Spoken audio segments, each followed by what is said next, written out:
¿Qué tal? ¿Cómo están? Pues aquí saludándonos para compartir un poquito de lo que es el síndrome inflamatorio multisistémico pediátrico. Realmente vamos a hablar más en torno a la condición clínica, en cómo sospechar que un paciente está cursando con un cuadro de estos que están de moda. Es importante que sepamos reconocer para que hagamos una identificación oportuna y de esta manera limitar el daño que viene condicionado por esta enfermedad.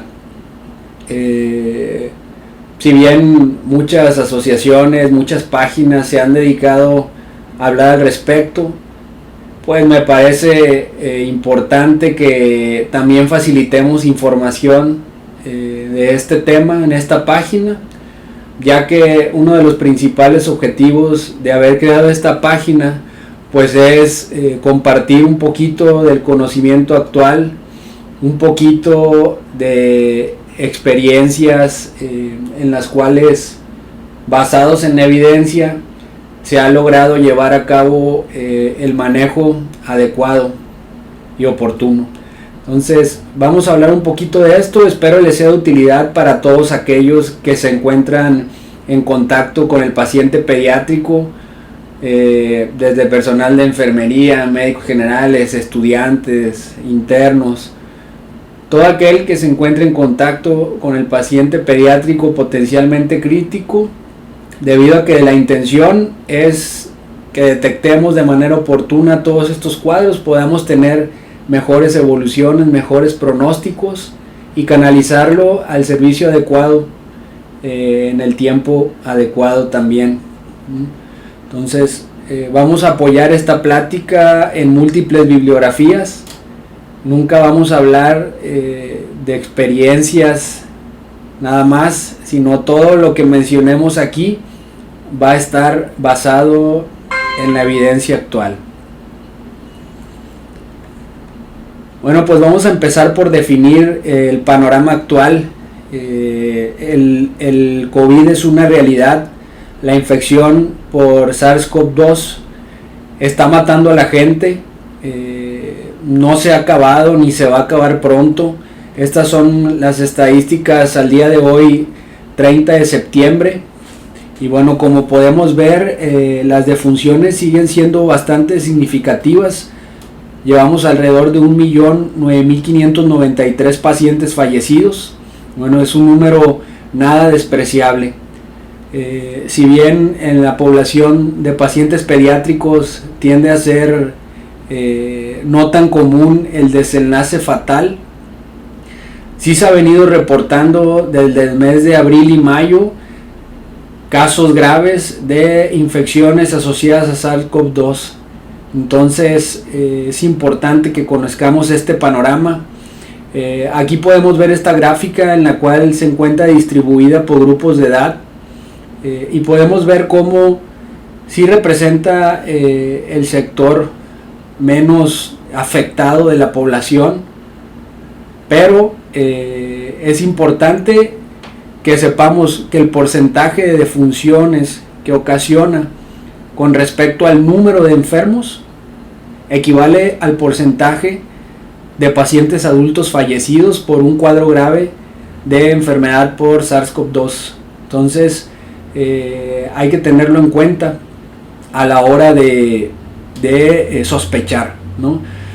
Ahí podemos ver cómo en el grupo de edad de 0 a 4 años alrededor de 2.048 pacientes han presentado COVID.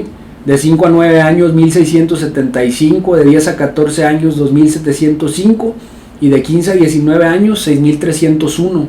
Entonces podemos ver que a partir de los 5 a 9 años, a partir de ahí la cifra va en tendencia al aumento, ¿no? Y bueno, como les mencionaba, pues llama la atención que a partir de mayo, de abril, empezó a sonar por ahí varios reportes de series de casos en los cuales tenían una evolución muy particular estos pacientes, los cuales tenían el común denominador de que habían estado o expuestos a la enfermedad o que eran portadores de anticuerpos de esta enfermedad. Entonces, pues esto viene a cambiar completamente el panorama que se tenía hasta antes de esas publicaciones. Por eso es que pongo aquí estos dos artículos en los cuales se hablaba de una enfermedad por coronavirus muy leve, ¿sí? Una enfermedad que no se desarrollaba, a diferencia del adulto, que no se desarrollaba de manera grave, que no repercutía de manera general al paciente pediátrico, sino que se limitaba bastante a sintomatología respiratoria leve. Entonces, esto llama bastante la atención y surge este artículo en el cual se reportan los primeros 8 pacientes que se desarrollaron de esta manera particular, ¿no? Este artículo, como ya comentamos, pues es de abril, se publicó en The Lancet. Y bueno, ellos hablan de estos pacientes, los cuales guardaron una presentación clínica común caracterizada por fiebre de 38-40 grados centígrados, cursaron con un rash variable, tuvieron conjuntivitis también, edema periférico, dolor en las extremidades y síntomas gastrointestinales significativos. Los 8 pacientes se comportaron de esta misma manera. En algunos predominaron ciertos síntomas, pero al final de cuentas guardaron esta sintomatología en común. Son pacientes que cursaban con un cuadro de choque caliente, un choque hipotenso, un choque vasodilatado. Se iban desarrollando con una mala respuesta o nula respuesta a la reanimación con líquidos, de esta manera desarrollando un choque vasopléjico, un estado de vasoplegia, en lo cual se vuelve necesario el soporte con aminas. Esta fue la característica y bueno, cabe destacar también que la evolución después de este choque tan característico era que llegaran a un estado de falla orgánica múltiple, ¿no? De estos 8 pacientes que se reportaron, 7 de ellos llegó a tener ventilación mecánica. Cursaron con elevación significativa de los marcadores inflamatorios y también cabe destacar que el ecocardiograma mostraba un compromiso de las arterias coronarias. El abordaje que se les realizó pues fue con inmunoglobulina a 2 gramos por kilo en las primeras 24 horas.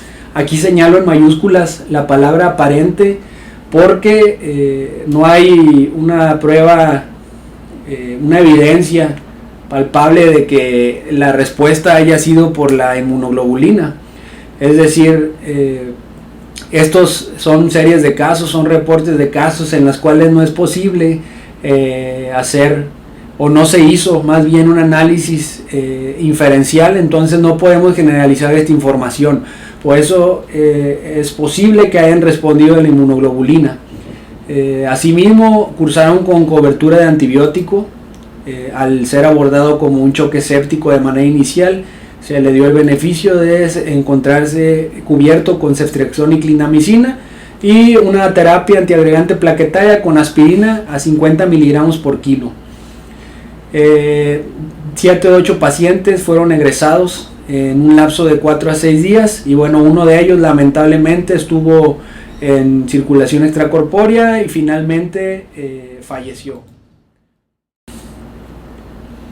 Bueno, pues aquí vamos a ver un poquito lo que es la cuestión de cómo se le denomina y los criterios diagnósticos. Realmente la entidad es la misma de la que vamos a estar hablando, pero dependiendo de la asociación que hable al respecto, pues le han colocado distintas siglas. Para el caso del Royal College of Pediatrics and Child Health es PIMS-TS, que es el síndrome inflamatorio sistémico asociado a esta infección por SARS-CoV-2. Para la CDC y la Organización Mundial de la Salud, MIS-C, que equivale a la misma entidad, ¿no? Y es el síndrome inflamatorio multisistémico en el niño. En cuanto a la cuestión de los criterios, pues incluyen la misma, van orientados hacia lo mismo, que es una edad menor de 19 años, un síndrome febril caracterizado por elevación de los marcadores de inflamación, que cursa con signos y síntomas de choque que evolucionan a una disfunción multiorgánica. Obviamente no debe de existir un diagnóstico alterno para que podamos estarnos tratando de un caso de estos, y debe existir una asociación temporal o un antecedente de exposición a SARS-CoV-2. Lo pongo con el asterisco porque para la Royal College of Pediatrics no es necesario este resultado o este antecedente que sea positivo. Pero bueno, aquí podemos ver lo que son los criterios. Como ya mencionamos, son en pacientes, vamos a ver aquí los de la OMS brevemente, de 0 a 19 años que tengan rash o conjuntivitis no purulenta bilateral, hipotensión o choque, características de disfunción miocárdica, pericarditis, valvulitis, anormalidades coronarias, evidencia de coagulopatía, problemas gastrointestinales, que haya una elevación de los reactantes de fase aguda, que se hayan descartado otras causas de inflamación y pues, la evidencia de la enfermedad COVID. Prácticamente los mismos para la CDC, pero como podemos ver aquí, en la parte de abajo observamos cómo en este caso no es necesario que sea positivo, puede ser negativo y aún así guardemos todavía el diagnóstico de sospecha. Mucho se habló de que era esta condición parte de la enfermedad de Kawasaki, que también era parte de un shock estafilocócico o estreptocócico. Entonces estos autores en este artículo decidieron hacer la comparación tanto clínica y bioquímica, cómo se comportaban estas entidades. Entonces estos son los resultados, vamos a verlos brevemente. Aquí podemos ver cómo es significativa aparentemente en estas gráficas la diferencia en el grupo de edad. Tienden a ser pacientes más grandecitos en aquellos que cursan con PIMS, a diferencia de los de enfermedad de Kawasaki, que son más pequeñines.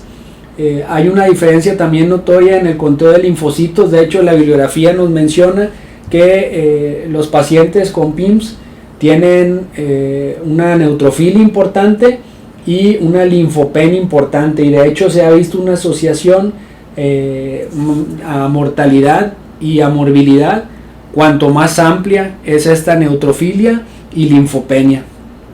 Podemos ver también que hay una diferencia notoria en el conteo de plaquetas, tienden a ser más bajas en los pacientes con PIMS. En cuanto a los reactantes de fase aguda, los pacientes con PIMS tienen una elevación más notoria de la PCR, al igual que el shock estreptocócico o estafilocócico en su caso. También cursan con niveles más bajos de albúmina, con niveles mucho más altos de ferritina, con niveles más altos de troponina también, y también un mayor número de pacientes tuvieron una elevación muy importante del dímero D. De hecho, la bibliografía nos describe que tanto la ferritina como las troponinas y el dímero D pueden elevarse, incluso la procalcitonina, llegan a elevarse más de 120 veces su valor normal. Entonces, sí es una condición inflamatoria bastante importante. Este artículo, que también es de agosto del 2020, hicieron un análisis, una revisión sistemática y analizaron varios artículos para definir cuál era la condición clínica, cuál era la situación clínica característica de estos pacientes con el síndrome inflamatorio. Incluyeron 39 estudios observacionales en el periodo de enero del 2020 a julio 25 del 2020. Fueron un total de 662 niños, de los cuales el 71% ameritaron estar en la terapia intensiva pediátrica. Pero bueno, el factor común es que todos desarrollaron un shock hiperinflamatorio, como ya lo hemos mencionado. Y otra de las condiciones es que la manifestación típica era 3 a 4 semanas posteriores a la infección o al contacto con un paciente enfermo. Esto no es absoluto, es decir, no tiene que ser así siempre. También está escrito que se dan pacientes que están cursando con el cuadro agudo, pero bueno, lo más habitual es que sea 3 a 4 semanas post-infección. La edad media de los pacientes fue de 9.3 años más menos 0.5 años. el 52% correspondieron al sexo masculino, de los cuales también 52% no tenían comorbilidades. Murieron 11 pacientes, que corresponden al 1.7%.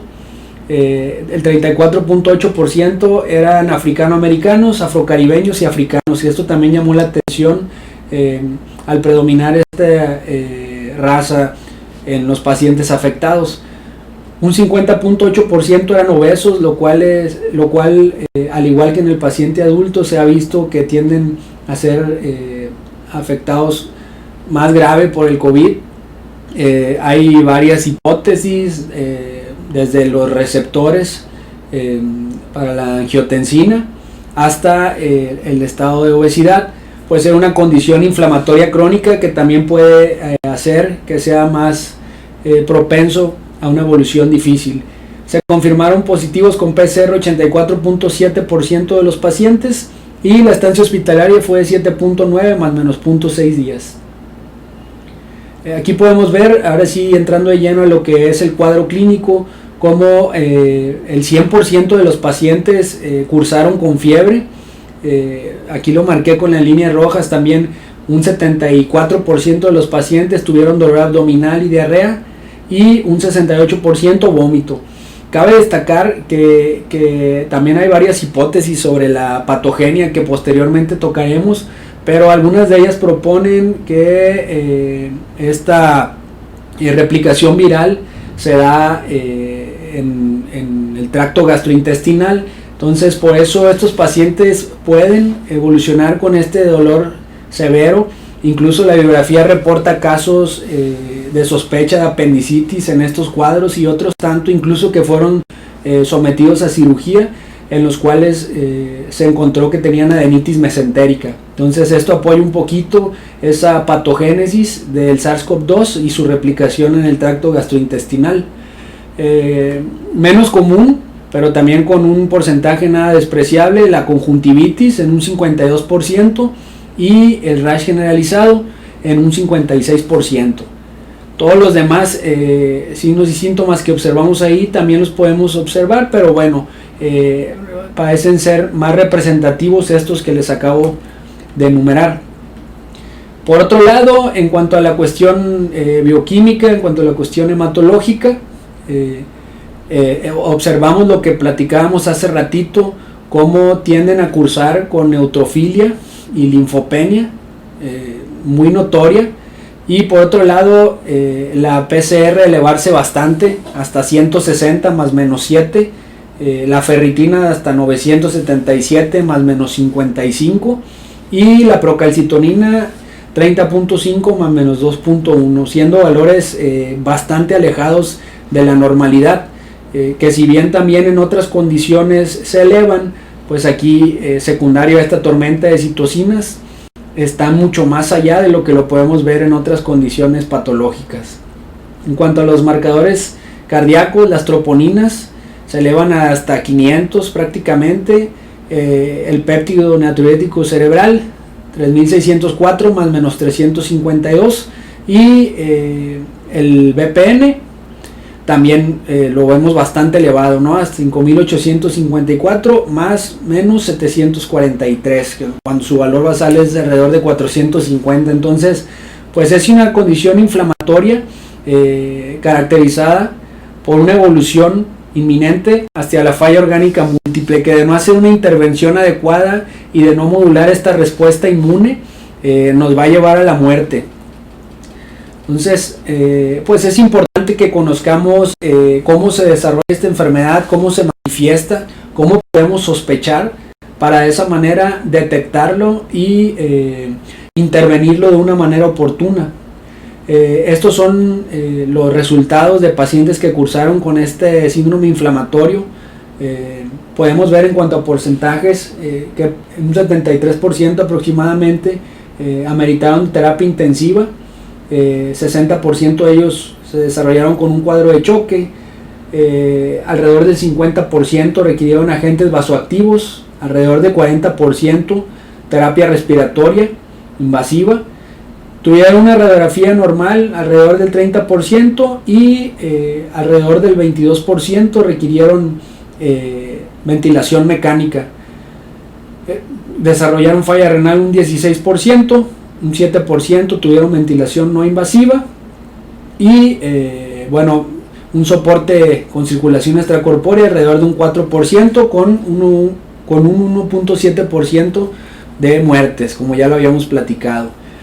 Esto es en torno a los tratamientos que se han utilizado prácticamente en más de 3/4 de la población. En un 76% se usó inmunoglobulina intravenosa, aparentemente con buena respuesta, ya lo platicamos. Agentes vasoactivos en un 52%, esteroides en un 52% también. En el 16% de los pacientes se usó antibiótico, aunque algunas guías ya por ahí proponen utilizar antibiótico desde el inicio. Anticoagulantes en un 26%, terapia antiagregante plaquetaria en el 16.8%, y bueno, menos común otro tipo de fármacos inmunomoduladores y pues anticuerpos monoclonales, ¿no?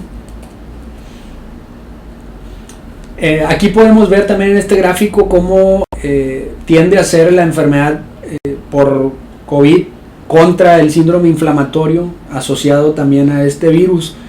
Tiene a ser una respuesta mucho mayor, ¿sí? Está magnificado con relación a la enfermedad por COVID-19, y también vemos que de manera característica predomina el compromiso sistémico al ser comparado acá en las dos últimas horitas con la rinorrea, la tos, los estornudos. Entonces, pues es evidente que esta condición, que este síndrome inflamatorio se caracteriza por afectación sistémica, que de no intervenir de manera oportuna nos va a llevar a la falla multisistémica y a la muerte. Y recordemos que el principal problema aquí radica en el daño que este virus ocasiona sobre el endotelio, y al generar esta respuesta inflamatoria vamos a tener todas las repercusiones que ya conocemos.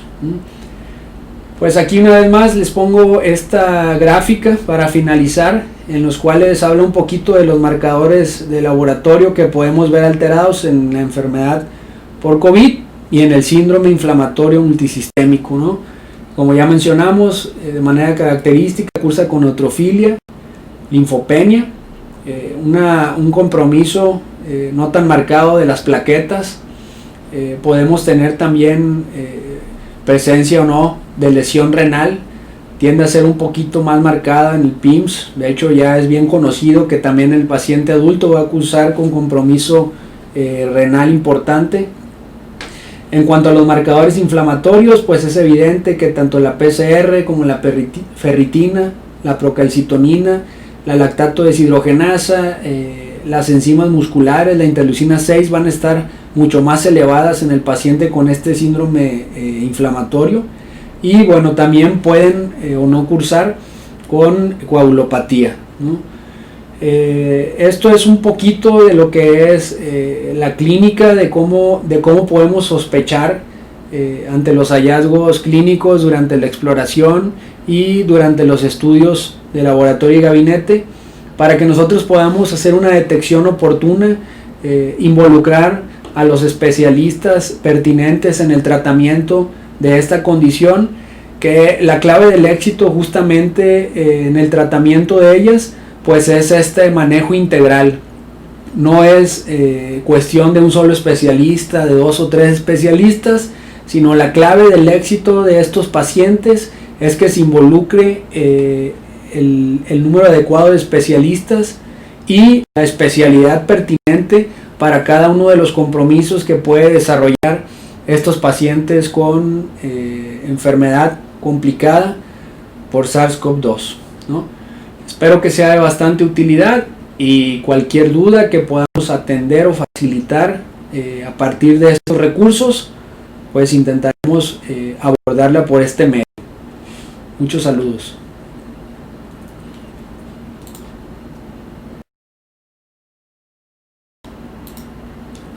¿Qué tal? ¿Cómo están? Pues aquí saludándonos para compartir un poquito de lo que es el síndrome inflamatorio multisistémico pediátrico.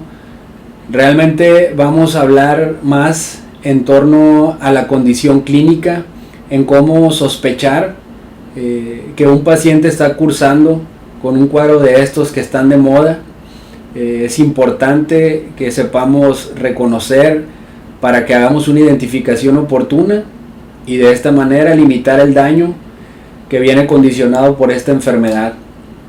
Si bien muchas asociaciones, muchas páginas se han dedicado a hablar al respecto, pues me parece importante que también facilitemos información de este tema en esta página, ya que uno de los principales objetivos de haber creado esta página pues es compartir un poquito del conocimiento actual, un poquito de experiencias en las cuales, basados en evidencia, se ha logrado llevar a cabo el manejo adecuado y oportuno. Entonces vamos a hablar un poquito de esto. Espero les sea de utilidad para todos aquellos que se encuentran en contacto con el paciente pediátrico, desde personal de enfermería, médicos generales, estudiantes, internos. Todo aquel que se encuentre en contacto con el paciente pediátrico potencialmente crítico, debido a que la intención es que detectemos de manera oportuna todos estos cuadros, podamos tener mejores evoluciones, mejores pronósticos y canalizarlo al servicio adecuado en el tiempo adecuado también. Entonces vamos a apoyar esta plática en múltiples bibliografías. Nunca vamos a hablar de experiencias nada más, sino todo lo que mencionemos aquí va a estar basado en la evidencia actual. Bueno, pues vamos a empezar por definir el panorama actual. El COVID es una realidad. La infección por SARS-CoV-2 está matando a la gente.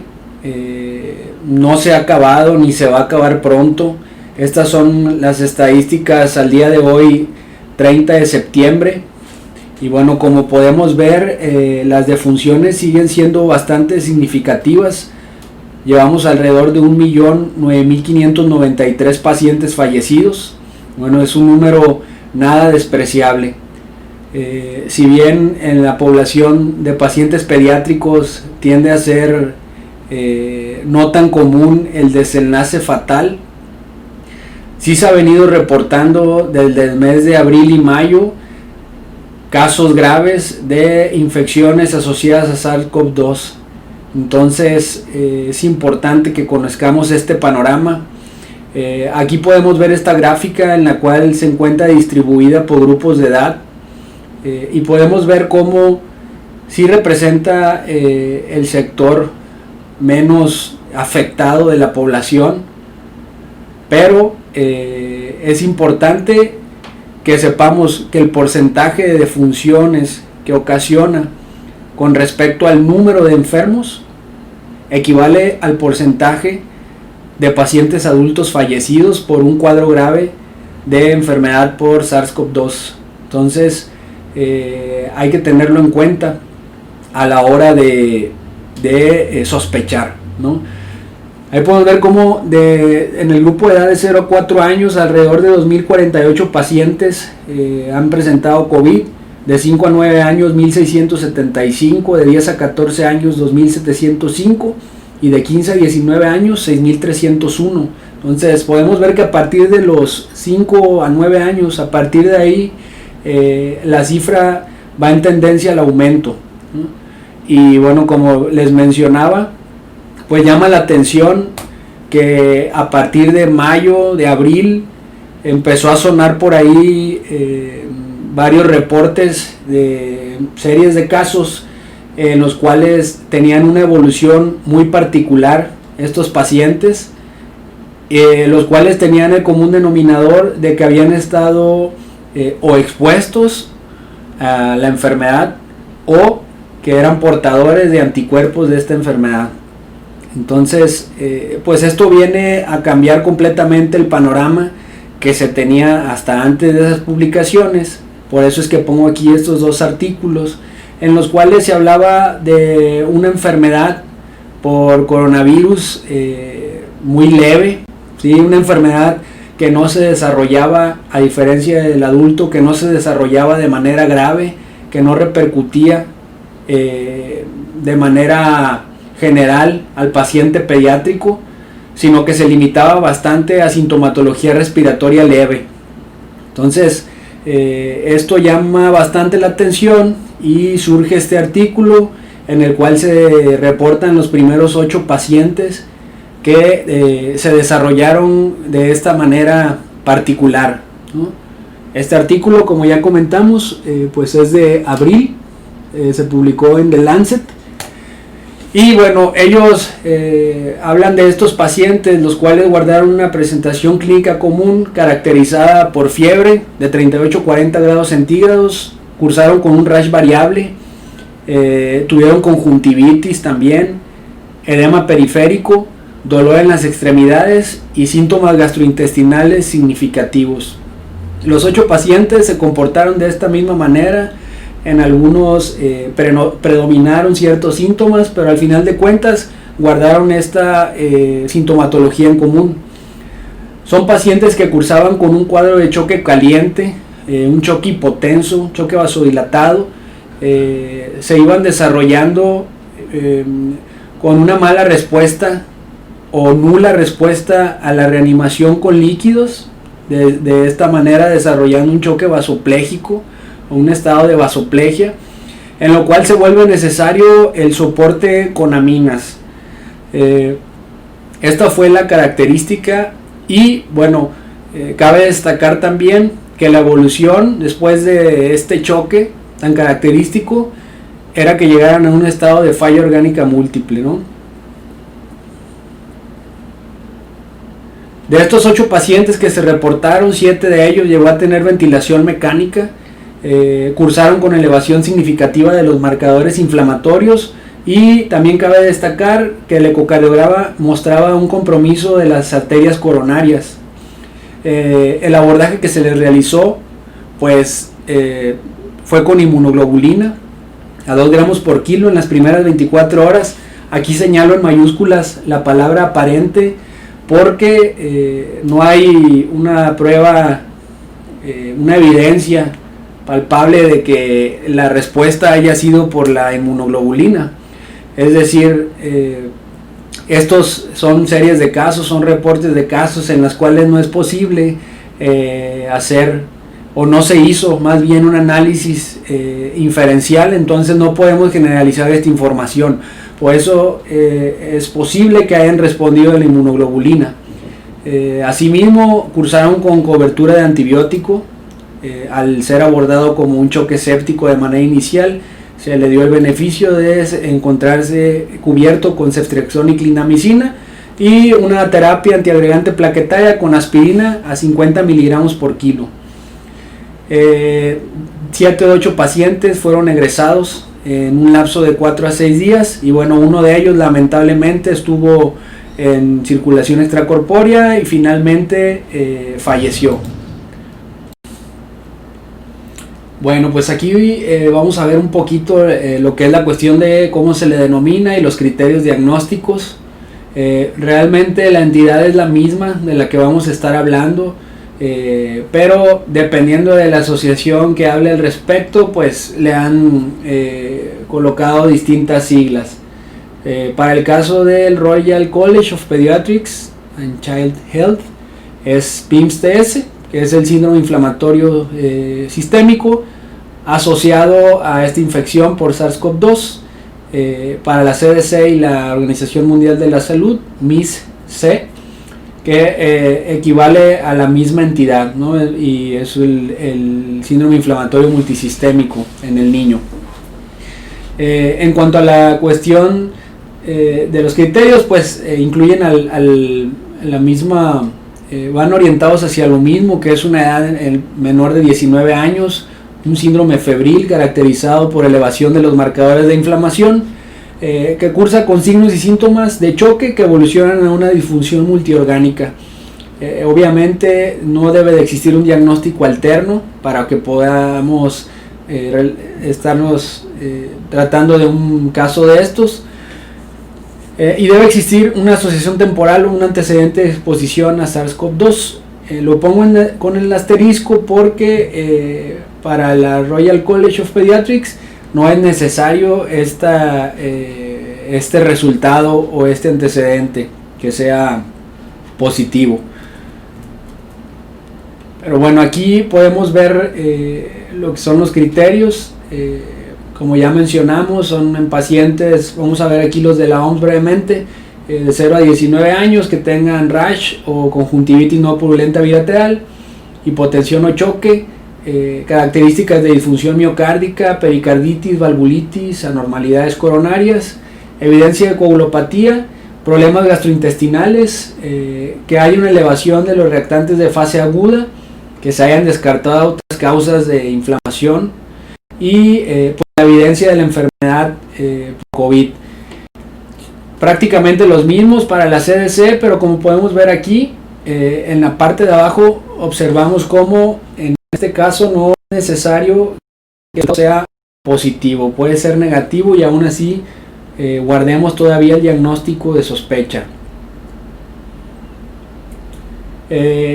Mucho se habló de que era esta condición parte de la enfermedad de Kawasaki, que también era parte de un shock estafilocócico o estreptocócico. Entonces estos autores en este artículo decidieron hacer la comparación tanto clínica y bioquímica, cómo se comportaban estas entidades. Entonces estos son los resultados, vamos a verlos brevemente.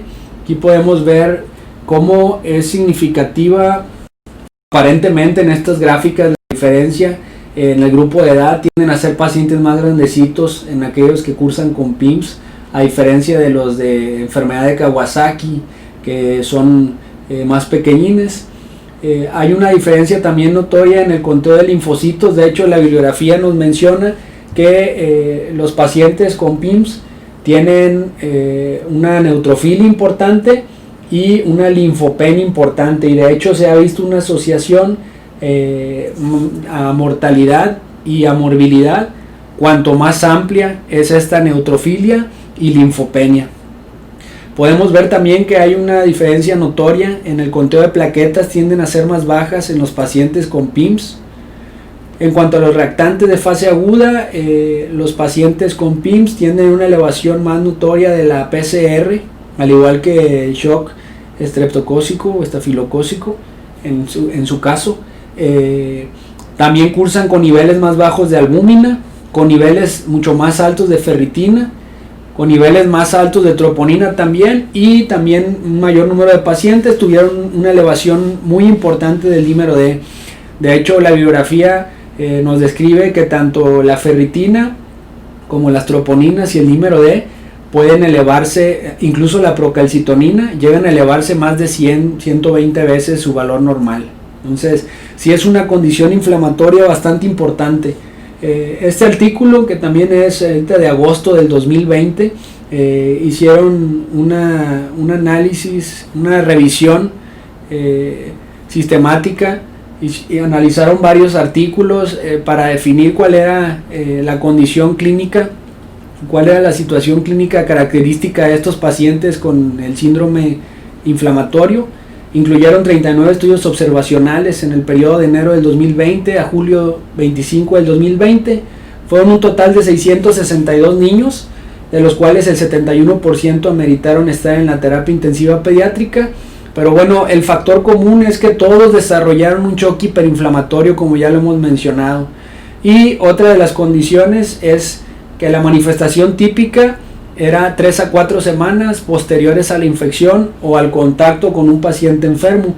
Esto no es absoluto, es decir, no tiene que ser así siempre. También está escrito que se dan pacientes que están cursando con el cuadro agudo, pero bueno, lo más habitual es que sea 3 a 4 semanas post-infección. La edad media de los pacientes fue de 9.3 años más menos 0.5 años. El 52% correspondieron al sexo masculino, de los cuales también 52% no tenían comorbilidades. Murieron 11 pacientes, que corresponden al 1.7%. El 34.8% eran africanoamericanos, afrocaribeños y africanos, y esto también llamó la atención al predominar esta raza. en los pacientes afectados.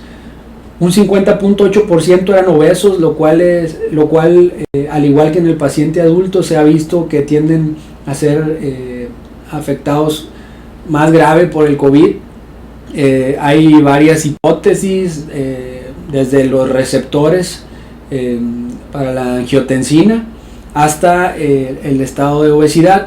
Puede ser una condición inflamatoria crónica que también puede hacer que sea más propenso a una evolución difícil. Se confirmaron positivos con PCR 84.7% de los pacientes y la estancia hospitalaria fue de 7.9 más menos 0.6 días. Aquí podemos ver, ahora sí entrando de lleno a lo que es el cuadro clínico, cómo el 100% de los pacientes cursaron con fiebre. Aquí lo marqué con las líneas rojas. También un 74% de los pacientes tuvieron dolor abdominal y diarrea, y un 68% vómito. Cabe destacar que también hay varias hipótesis sobre la patogenia que posteriormente tocaremos, pero algunas de ellas proponen que esta replicación viral se da en el tracto gastrointestinal. Entonces, por eso estos pacientes pueden evolucionar con este dolor severo. Incluso la bibliografía reporta casos de sospecha de apendicitis en estos cuadros, y otros tanto incluso que fueron sometidos a cirugía, en los cuales se encontró que tenían adenitis mesentérica. Entonces esto apoya un poquito esa patogénesis del SARS-CoV-2 y su replicación en el tracto gastrointestinal. Menos común, pero también con un porcentaje nada despreciable, la conjuntivitis en un 52%, y el rash generalizado en un 56%. Todos los demás signos y síntomas que observamos ahí también los podemos observar, pero bueno, parecen ser más representativos estos que les acabo de enumerar. Por otro lado, en cuanto a la cuestión bioquímica, en cuanto a la cuestión hematológica, observamos lo que platicábamos hace ratito, cómo tienden a cursar con neutrofilia y linfopenia muy notoria, y por otro lado la PCR elevarse bastante hasta 160 más menos 7, la ferritina hasta 977 más menos 55, y la procalcitonina 30.5 más menos 2.1, siendo valores bastante alejados de la normalidad, que si bien también en otras condiciones se elevan, pues aquí secundario a esta tormenta de citocinas está mucho más allá de lo que lo podemos ver en otras condiciones patológicas. En cuanto a los marcadores cardíacos, las troponinas se elevan hasta 500 prácticamente, el péptido natriurético cerebral 3604 más menos 352, y el BPN también lo vemos bastante elevado, ¿no? Hasta 5854 más menos 743, cuando su valor basal es de alrededor de 450. Entonces, pues es una condición inflamatoria caracterizada por una evolución inminente hacia la falla orgánica múltiple, que de no hacer una intervención adecuada y de no modular esta respuesta inmune, nos va a llevar a la muerte. Entonces, pues es importante que conozcamos cómo se desarrolla esta enfermedad, cómo se manifiesta, cómo podemos sospechar, para de esa manera detectarlo y intervenirlo de una manera oportuna. Estos son los resultados de pacientes que cursaron con este síndrome inflamatorio. Podemos ver en cuanto a porcentajes que un 73% aproximadamente ameritaron terapia intensiva. 60% de ellos se desarrollaron con un cuadro de choque, alrededor del 50% requirieron agentes vasoactivos, alrededor de 40% terapia respiratoria invasiva, tuvieron una radiografía normal alrededor del 30%, y alrededor del 22% requirieron ventilación mecánica. Desarrollaron falla renal un 16%, un 7% tuvieron ventilación no invasiva, y bueno, un soporte con circulación extracorpórea alrededor de un 4%, con un 1.7% de muertes, como ya lo habíamos platicado. Esto es en torno a los tratamientos que se han utilizado prácticamente en más de 3/4 de la población. En un 76% se usó inmunoglobulina intravenosa, aparentemente con buena respuesta, ya lo platicamos. Agentes vasoactivos en un 52%, esteroides en un 52% también. En el 16% de los pacientes se usó antibiótico, aunque algunas guías ya por ahí proponen utilizar antibiótico desde el inicio. Anticoagulantes en un 26%, terapia antiagregante plaquetaria en el 16.8%, y bueno, menos común, otro tipo de fármacos inmunomoduladores y pues anticuerpos monoclonales, ¿no? Aquí podemos ver también en este gráfico cómo tiende a ser la enfermedad por COVID contra el síndrome inflamatorio asociado también a este virus. Tiene a ser una respuesta mucho mayor, ¿sí? Está magnificado con relación a la enfermedad por COVID-19, y también vemos que de manera característica predomina el compromiso sistémico al ser comparado acá en las dos últimas horitas con la rinorrea, la tos, los estornudos. Entonces, pues es evidente que esta condición, que este síndrome inflamatorio se caracteriza por afectación sistémica, que de no intervenir de manera oportuna nos va a llevar a la falla multisistémica y a la muerte. Y recordemos que el principal problema aquí radica en el daño que este virus ocasiona sobre el endotelio, y al generar esta respuesta inflamatoria vamos a tener todas las repercusiones que ya conocemos. Pues aquí una vez más les pongo esta gráfica para finalizar, en los cuales habla un poquito de los marcadores de laboratorio que podemos ver alterados en la enfermedad por COVID y en el síndrome inflamatorio multisistémico, ¿no? Como ya mencionamos, de manera característica cursa con neutrofilia, linfopenia, un compromiso no tan marcado de las plaquetas. Podemos tener también presencia o no de lesión renal, tiende a ser un poquito más marcada en el PIMS. De hecho, ya es bien conocido que también el paciente adulto va a cursar con compromiso renal importante.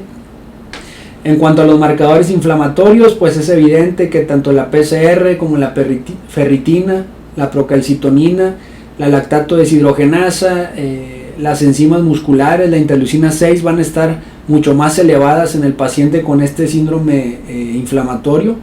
Y bueno, también pueden o no cursar con coagulopatía, ¿no?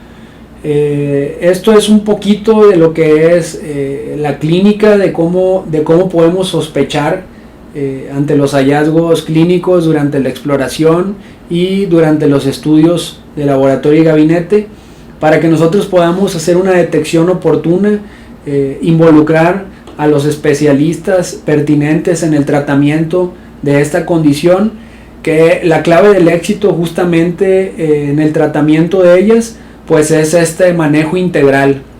No es cuestión de un solo especialista, de 2 o 3 especialistas, sino la clave del éxito de estos pacientes es que se involucre el número adecuado de especialistas y la especialidad pertinente para cada uno de los compromisos que puede desarrollar estos pacientes con enfermedad complicada por SARS-CoV-2, ¿no?